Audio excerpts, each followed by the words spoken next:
ہمارا دین ہمیں حیا کا درس دیتا ہے، حیا کا سبق دیتا ہے اور ہمیں پردے کی ترغیب کرتا ہے، اور اس کے احکام عرب کے شعراء کے قصائد سے ہم نے اخذ نہیں کیے ہیں، پردے کے احکام ہم نے قرآن سے اخذ کیے ہیں۔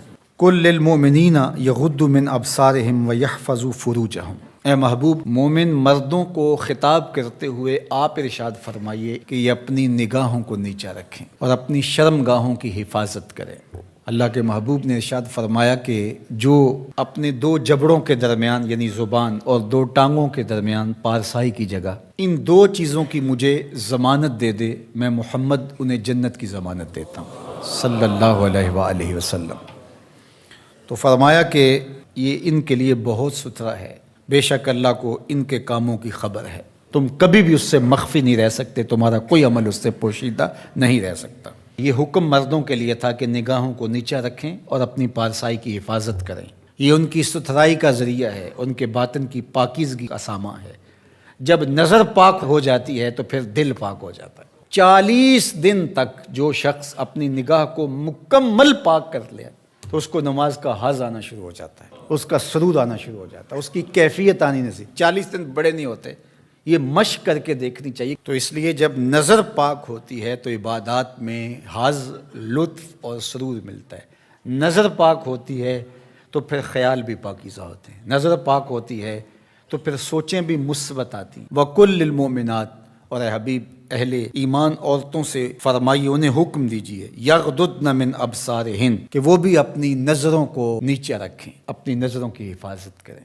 مرد تو اپنی نظر کی حفاظت کرے، اور اس کے لیے ایک طرح سے آسان بھی ہے کہ عورت پردہ کرتی ہے تو جو عورت نہیں پردہ کرتی وہاں اس کو کنٹرول کرنا پڑے گا، لیکن مرد کے چہرے پہ پردہ تو نہیں ہوتا، تو عورت تو پھر اپنی نظر کو زیادہ محفوظ رکھنا پڑے گا۔ حضرت ام سلمہ رضی اللہ تعالی عنہا فرماتی ہیں کہ حضرت میمونہ رضی اللہ تعالی عنہا زوجہ رسول موجود تھی میرے ساتھ، یہ دونوں ازواج موجود تھیں کہ حضرت عبداللہ ابن ام مکتوم تشریف لائے اور یہ نابینا تھے، تو انہوں نے پردے کا اہتمام نہیں کیا، تو حضور نے ارشاد فرمایا کہ تم نے پردہ کیوں نہیں کیا، پردہ کرو۔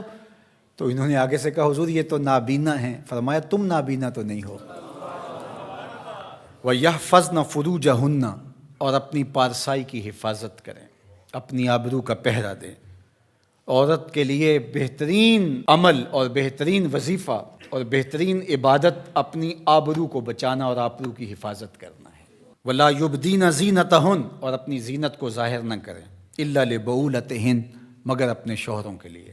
یہاں تک ارشاد فرمایا، یہ حدیث رسول ہو تو شاید کوئی جدید مفکر کہہ دے کہ یہ ضعیف ہے، یہ قرآن ہے، سنیے ذرا۔ وَلَا يَضْرِبْنَ بِأَرْجُلِهِنَّ لِيُعْلَمَ مَا يُخْفِينَ مِنْ زِينَتِهِنَّ، عورت اپنے گھر کی چار دیواری میں اتنے زور سے قدم نہ رکھے کہ اس کے پاؤں میں پڑی ہوئی پازیب کی آواز گلی میں گزرتے ہوئے غیر مرد کے کانوں تک پہنچے۔